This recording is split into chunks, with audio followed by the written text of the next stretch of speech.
How mad do you get when you see something wrong taking place? Just take another look at what happens when our innocent bystanders reach the boiling point. Deep in the heart of Texas, at this little roadside bakery, bigotry is being served with the coffee and bacon. Sir, I had a question. No, ma'am. We don't serve Muslims here. I'm sorry? This is America. We're at war with your people. I don't know what you think I am. I'm just trying to get an apple. Well, you're a terrorist is what you are. So excuse me? You got to take your business elsewhere. We don't serve your kind here.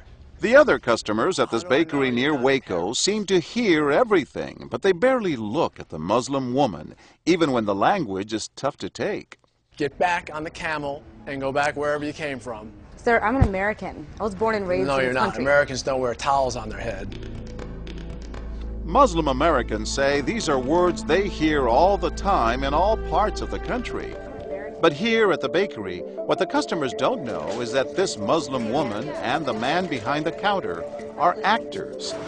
The bakery is working with us, all part of a primetime hidden camera experiment on prejudice and patriotism.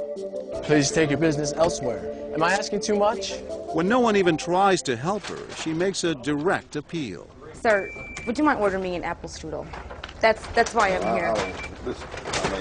I can give you the money. I have no problem. That's not a problem with the money, huh? How much? Please no, sir. Huh? I'm not going to let you How order. much do I owe you? But when he gives her the cold shoulder, she finally just leaves. You could have helped her out. You could have spoken up. Why not? Me speak up for her? Well, if he would try to do some harm to her or something, then I would have. But why not try to set him straight? I really think that a person that owns his own business should be able to say who they sell to. She's not American. Others seem to agree with our actor as to who's an American and who's not. Is it all based on the way we look? I'm an American citizen. I just would like an apple strudel, please. Well, I'm sorry. Then why don't you dress like an American? You're so American. This is for religious purposes, sir, and I don't think you have any right to say anything So about I'm religious. I don't wear, Halloween costumes around. I mean, am I wrong here, sir? Not me. I run my business the way I want to run. That's right. Don't come in here without shoes and skirt on. This customer is adamant that the man behind the counter is doing the right thing. I'm ready for you. But the fact is, it's against the law to deny service to someone based on their race or religion. My name is John Quinones, and I'm with ABC News. What did you think of what you heard here? I didn't hear anything racist. He told her he wouldn't serve her. Well, he can say he wouldn't serve you if you come in here barefooted without a shirt on. But she wasn't barefoot or without a shirt on. Well, she wasn't dressed right. What do you mean? If I was running a place, I'd do the same thing. You wouldn't let Muslims shop at your store? I sure wouldn't. We never expected customers to be so candid. How do I know you don't have a bomb in there? Watch what happens this time when, once again, our Muslim woman is denied service. This is not right. And again leaves. I mean, we reserve the right to not serve. That's right. A certain kind. That's right. That's, I appreciate seeing that. I think that's the first time I've ever seen that. He not only commends the man behind the counter for his discriminatory behavior, but he gives him the thumbs up, not once, but twice. Good job. All right. As he leaves. Sir, can I talk to you, sir, for a second? But when I approach, Sir, we're with ABC News. there is no thumbs up for me. We staged a little experiment in there to see how people would react to that kind of attitude. You're not an American. I am an American. That man took it a bit farther, telling me I'm not an American. He was threatened. Jack DeVideo is a social psychologist at Yale University. So when we as Americans feel threatened from the outside, we're going to define ourselves in very rigid fashions. Either you're with me, and if you're not really one of me, then you must be somebody else who's against me. The young woman in our experiment is an actor, but for this woman, discrimination is all too real. Nahaya Javed helped us design our experiment. Although born in Chicago, she says she's constantly characterized by fellow Americans as the enemy. They always start off with, you're a terrorist, Osama lover, towel head, camel jockey, on and on. While attending college in Texas, she says she continually suffered verbal abuse and has even been physically attacked just because she's Muslim. They assume I'm not from here, and if I tell them I'm American, they're like, no, you're not. Just because you were born here doesn't make you American. And I'm like, so what makes you American? It's a daily battle. and I don't feel like living in America, I should have to fight this battle. Meanwhile, back at the bakery, our actor is at it again. But how do I know you're not a terrorist? Terrorists look like you. But this time the customers are sympathizing with the Muslim woman. You're a Christian. Come on, leave her alone. Right, I know, but can you blame me? Yeah, I can blame you, actually. Why? What's the problem? All right, we'll get out of here. You need to go yourself, actually, what you need to do. Okay, sir. I'm a sir. good American, all right? We're at war with these people. My dad's a veteran. Go yourself. So is mine. And he's not the only one who walks out in anger. You need to stop segregating against people. It's wrong. Excuse me? She's an American No, just like you're everyone a bad else. American. Time and again, people speak out with their pocketbooks. You lost a couple of customers, just so you know. But look what happens when this man threatens to leave. You're not a good American, sir.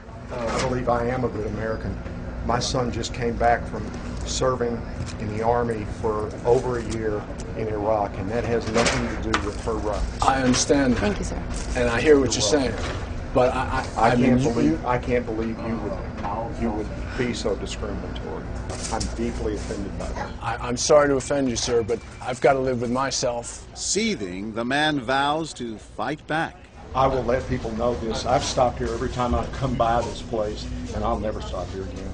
Why did folks get so upset? They saw an injustice. It's justice that binds us together. It's justice that makes us a society. Any threat to that kind of sense of justice and fairness undermines the entire system. You're really not going to serve her because No. of what she's wearing? No, I'm not. Perhaps that's why more customers are outraged by our actor's hateful behavior than approve of it.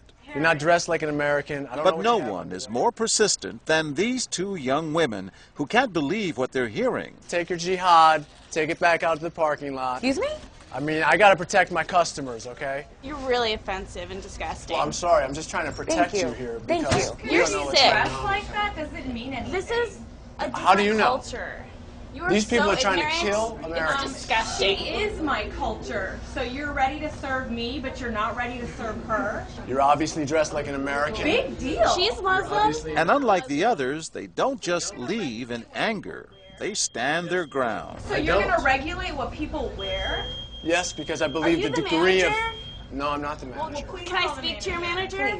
I'm John Quinones with ABC News. It's only when we catch up with our heroines that they finally let their guards down. I'm with my friend who's, Muslim, and it's, I've just seen how people treat them differently. And it really hurts me. Just watching them stand up for what they believe in touches Professor DeVideo. In a way, they defended America. And I was impressed by that, because they wanted this to be a just society, a just place, a just bakery. I'm John Quinones. And remember this man whose son served in Iraq? He's also moved to tears. Every person deserves to be treated with respect and dignity. No matter how In they're every dressed. situation, no matter how they're dressed. Never have we seen reactions so polarized, from a thumbs up for prejudice to an emphatic thumbs down. Go yourself. Two different Americas, both convinced they're patriotic.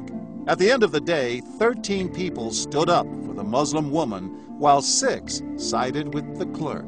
But the majority of the bystanders, 22, did or said absolutely nothing.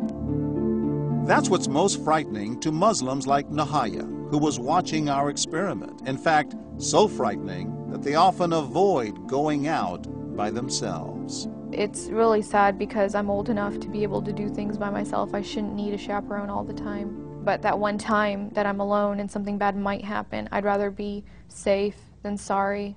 Hi, I'm Nahaya. It's no wonder this young woman was so moved by the people who came forward to protect a stranger who just happens to be Muslim. Thank you so much for what you did, and I wish more people would do these type of things. And I do too. it would make my life a lot easier. God go with you. Thank you.